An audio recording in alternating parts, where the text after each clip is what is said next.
Timekeeper. He had been given the watch on his 10th birthday. It was an ordinary grey plastic wristwatch in every respect, except for the fact that it was counting down.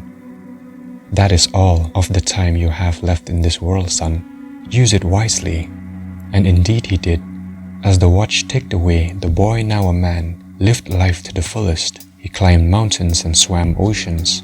He talked and laughed and lived and loved. The man was never afraid, for he knew exactly how much time he had left. Eventually, the watch began its final countdown. The old man stood looking over everything he had done, everything he had built. 5. He shook hands with his old business partner, the man who had long been his friend and confidant. 4. His dog came and licked his hand, earning a pat on the head for its companionship. 3.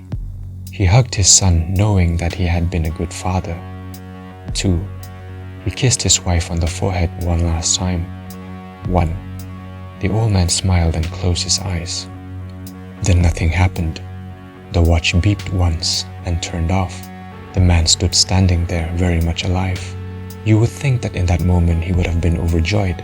Instead, for the first time in his life, the man was scared. There's no reason to be afraid. When my sister Betsy and I were kids, our family lived for a while in a charming old farmhouse.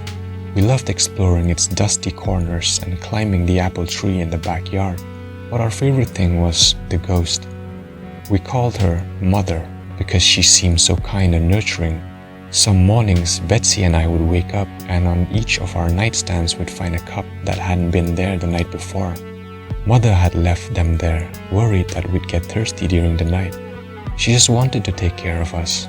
Among the house's original furnishings was an antique wooden chair which we kept against the back wall of the living room. Whenever we were preoccupied, watching TV or playing a game, Mother would inch that chair forward across the room toward us. Sometimes she'd manage to move it all the way to the center of the room. We always felt sad putting it back against the wall. Mother just wanted to be near us. Years later, long after we've moved out, I found an old newspaper article about the farmhouse original occupant, a widow. She'd murdered her 2 children by giving them each a cup of poisoned milk before bed. Then she hanged herself. The article included a photo of the farmhouse living room with a woman's body hanging from a beam. Beneath her, knocked over, was the old wooden chair placed exactly in the center of the room. Warrior of God. If God exists, why is there so much evil in the world? It's a common question, but it is misplaced. All things must have balance, light and dark, good and evil, sound and silence. Without one, the other cannot exist. So if that's true, then God does nothing to fight evil. That might be your follow-up question. Of course he fights evil, relentlessly. I am D'Artagnan, one of his most holy and righteous angels. I roam the earth, disposing of evil wherever I find it. I kill the monsters you don't ever want to know about. I crush them completely so you can sleep at night. You humans have no idea how many of you live because of the work I do. But what about Stalin, Hitler, Ted Bundy, Jack the Ripper? Well, those are the minor ones I had to let live for balance. The ones I destroy are too horrible and vile to survive. What's funny is while I would wager you never have heard of the name D'Artagnan in any religious text, I bet you have heard of me.